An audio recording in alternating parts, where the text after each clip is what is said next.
The NCAA has lifted the controversial rule that stripped football star Reggie Bush of his Heisman Trophy, allowing student athletes to finally make money off their fame.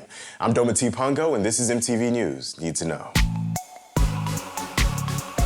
The NCAA officially suspended a rule prohibiting student athletes from making money off of their name, image, and likeness. So now college sports stars can finally seek profit through sponsored social media posts, endorsement deals, and other potential business ventures, something they used to get penalized for.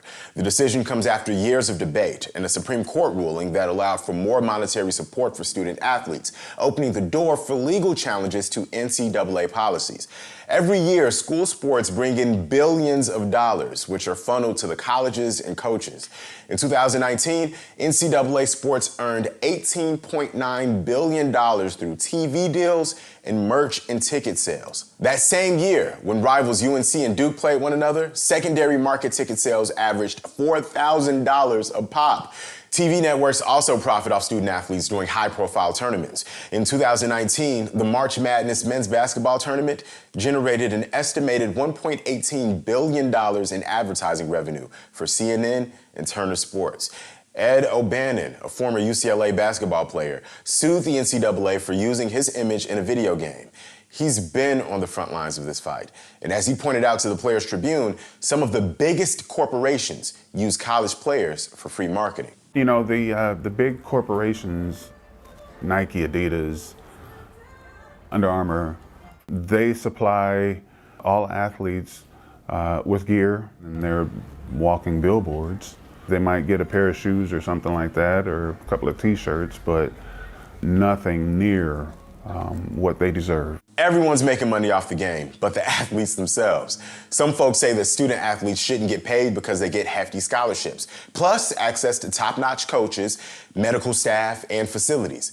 They fear that this would blur the lines between amateurism and professional sports, which could elevate business prospects over education.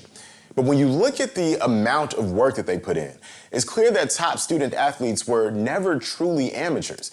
They worked 30 to 50 hours a week, treating their sport like a full-time job on top of school. And under the old NCAA rule, they faced real consequences for accepting any cash. Take the case of pro football player Reggie Bush. Bush is the star running back who, while playing for USC, had his 2005 Heisman Trophy stripped for accepting a payment under the table. Bush was unable to pay for food and bills during college. The push to have his trophy returned now has gone viral.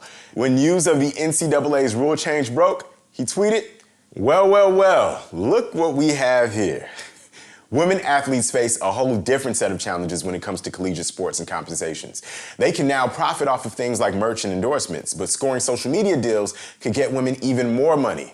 95% of sports media covers men's sports, and women athletes are not even close to being paid as much as men.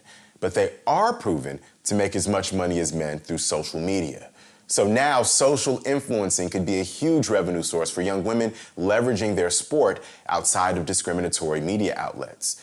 Moving forward, student athletes can secure their futures and get a piece of the multi-billion-dollar pie. As Bleacher Report's Taylor Rooks put it, the NCAA is doing what they should have done a long time ago, thankful that athletes can benefit from a system that consistently benefits from them.